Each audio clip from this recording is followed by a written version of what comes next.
Don't you want me to say anything first? I have really nothing to say. I have no news to break. That's what I mean. I have nothing to say. I think everybody's still recovering from Sunday night. It should be a great environment for the opening of round 2. The playoffs have been phenomenal, both in terms of attendance and viewership up here, and the aesthetics and the excitement and the competitiveness of the game. First round was great, and we're looking forward to a terrific second round.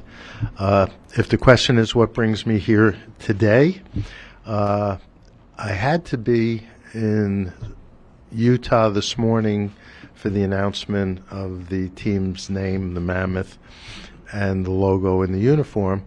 And I said, well, okay, so let's do some logistics. So I went to the game in Vegas last night, and while I was in the neighborhood, I went up to Salt Lake City, and while I was in the neighborhood, I figured I'd come here. And so I'm getting around and enjoying what I'm seeing. And with that, I'm happy to take questions. Or not. You're welcome. Thank you. You as well. Winnipeg Jets tonight, I believe, will be their 13th straight sellout, dating back to the end of the regular season, the last 8 and all 5 in the playoffs. Attendance year over year jumped almost 1,000 per game. You paid a visit just over a year ago and obviously held court with some local businesses and season ticket holders. I just wonder, on a personal level, your thoughts on what you've seen kind of year over year in this market. I don't think that the tickets is an issue. Buildings sold out, as you said, 13th straight sellout. I think the club, the organization, had to go through a process of transitioning the season ticket base. It's not the first time I've seen a club have to go through that. It's happened in other clubs where your fan base starts aging and you have to get it younger. And based on how quickly and how tickets were initially sold here, initially when the team came back, I didn't think it was a long-term issue. Obviously, fan support is the lifeblood of any franchise, but I've never worried about Winnipeg long-term. It was really more about repositioning what had to be done, and things are great. And, you know, you have moments like Sunday night, that's going to be in people's minds for a long, long time, and a connection to the club and to hockey and to the city, because sports brings people together. The Jets brings people of Winnipeg together. It's part of the community. It's part of the quality of life here, and I think people recognize that. Okay. No, don't stress over this. It's okay. I'm happy to just go watch the game. No stress. Speaking of watching the game, even both games, Saturday and Sunday, what can 2 Game 7s like that do for growing the game? It all comes down to the game. And you've heard me talk about this over the year. When it comes to the competitiveness, our competitive balance, I think it's extraordinary. I think it's the best of the major sports.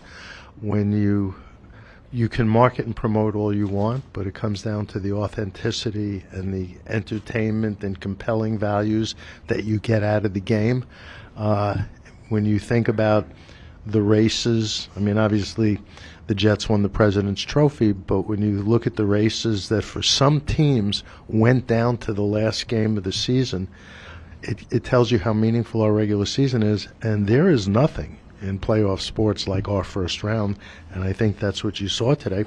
And the games were unpredictable. We had no sweeps. We had 2 Game 7s. We had a couple of Game 6s.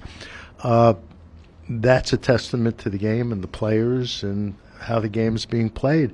And obviously, and I'm going to understate the obvious, you've got to watch down to the very last tick of the clock in our game to know what's going to happen. What stood out to you about the year in Utah? I'm sorry? What stood out to you about the year in Utah? The number of things. The reception has been phenomenal. I mean, whether it's the ownership group, Ashley and Ryan Smith, whether it's the governmental leaders at all levels who supported the club, whether it's the community, or most importantly, whether it's the fan base they developed, the number of things that they had to do to get up and running. It's only been 54 weeks since Ryan Smith and I had a handshake, okay? And in that time, they concluded a transaction that was never done before. They had to get a temporary facility. They had to get the players' hockey operations transferred over.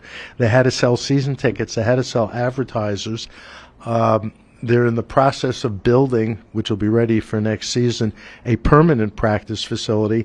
And there were cranes and heavy machinery in the arena beginning the reconfiguration transformation of the arena. And they were able to deal with coming up with a name and a logo, which is spectacular, all at the same time. As I said today at the media avail, they're really good at multitasking. And frankly, we had high expectations for them, and they exceeded all of them. And it's been a great experience. I don't know if you've seen the logo or the name, but if you look at the logo closely, it is ingenious. You see the outline of the state of Utah. You see the mountains. You see one of the tusks, which is a U for Utah, and you see the mammoth. I mean, it's as I said today, it was a little trite. They had a mammoth undertaking, and they checked all the boxes spectacularly. What did it mean to get the Canadian TV rights deal done in advance? What is it done? What did it mean to get the TV rights deal wrapped up when you did? For the league, what did it mean for the league to get the TV rights deal? What did it mean? Yeah. It meant that we continue to be the most compelling content on the Canadian landscape. I mean, we had the previous record, and we exceeded that almost exponentially. And it shows you the value of our game to not just the media outlets, but most importantly to the fans and the viewers throughout Canada. Asking this one on behalf of some fans who have had this question before. People have asked if the Jets might participate in a global series type game down the road. They were in the one in Finland a few years back. They have a number of international players, but no timeline, I guess. No, because it's a work in progress continuously, like outdoor games. We have a long line of teams that have put their hands up and said we'd like to play, and we try and manage that process in a fair, orderly, and sensible way. You know, there are compelling reasons to potentially bring somebody somewhere at a given point in time, but no, they're always on our list, and they represented the league very well when we were in Finland. I remember being there for the games. And then just one other one from me on an issue that I know hits close to home for some members of the Jets that were good friends with Adam Johnson, and obviously that on-ice tragedy. The issue of neck guards, I know Bill Daly's talked about it, and obviously with discussions going on with the PA on a new CBA, is that an issue that you expect is going to be delved into a bit further? We are discussing it. I never find it constructive when I'm having discussions to get to a certain point to do that publicly, but we are obviously. That is something that the Players Association and we would have to jointly agree to, and it's something that is being discussed. Just wondering as well, Mr. Commissioner, what when you Gary works better than Mr. Commissioner sounds very formal. Just wondering, like when you see some of the scenes in Winnipeg from Game 7 this past weekend, but even this messes up the traffic here. A little, but yeah. What kind of goes like through your head and all the other people at the top of the league when you see the way this community embraces the team here? What goes through my mind is it's all good, right? It's the reason we have a team here. It's the reason Winnipeg is an important part of the league. And whether, the outdoor viewing games, and they now seem to be pretty normal, and the number of people that show up, and I suppose in my younger days it would be fun to stand outside with a group. But it goes to the point that sports brings people together. Not everybody at one of these outdoor viewing sessions, they don't know each other, but they're all part of the community, and everybody has something in common that brings them together, namely the Jets. And to me, that's all good. And I'm just wondering, on another note, if you're paying attention at all to anything that's happening with the trial in London right now, and if you have any thoughts on that. I see the media reports.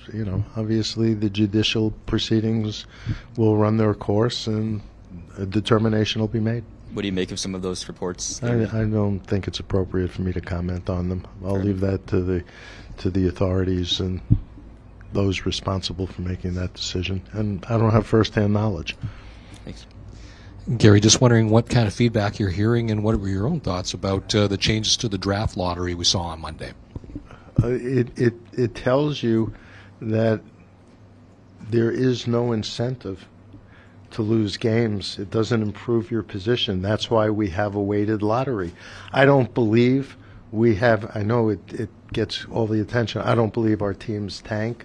I don't believe our coaches, our managers, or our players would stand for that. Everybody wants to win every game. But at the end of the day, when you see what happened in the lottery, it tells you that you need to play your best, because accumulating more lottery balls doesn't necessarily get you the result that you think you would otherwise get. So I think it bodes well for the integrity of the game and the system. And the live format? A live format, I think it was better. I think it was dramatic than the way we used to do it. It needs some tweaking, because the lottery, putting aside how we televise it, it's complicated. And we have to make sure it's more easily portrayed, and so we'll tweak it. But I think Steve Mayer's suggestion that we show it live was a good one, and so I think we'll continue to do it, but I think we'll continue to refine it so it's more easily followed. Although I thought the computer graphics where we were telling you who was eliminated and which balls for the fourth ball each team would need to win, I thought that was pretty good, but it probably needs a little more explanation. I might have a tricky one for you with the administration Trump tariff. What do you see of the impact on the Canadian market? Well, now it's a little unpredictable, because every time up until now that I've been asked the question, I've said, well, if it affects the Canadian economy and the Canadian dollar drops, that may create some issues, because the players get paid in U.S. dollars, even if they play for a Canadian team. Except since I've been saying that, the Canadian dollar has gone from 70 to 73 cents.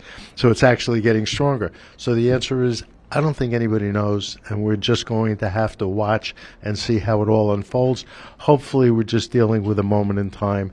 Canada and the United States, great friends, great allies, great countries. Hopefully this is just a moment in time. Could this have an impact on the salary cap? No. Well, if anything, salary cap is enhanced because the Canadian dollar is going up, and we do everything in U.S. dollars converted over. So, there weren't a lot of people who were predicting that the Canadian dollar would go. I've been doing this long enough that I've seen the Canadian dollar in the 60s, low 60s. I've seen it above par, and you just have to ride the wave, to use the surfing analogy. Yeah, we good? Enjoy the game. Should be fun. Should enjoy the series. Should be great. Thank you.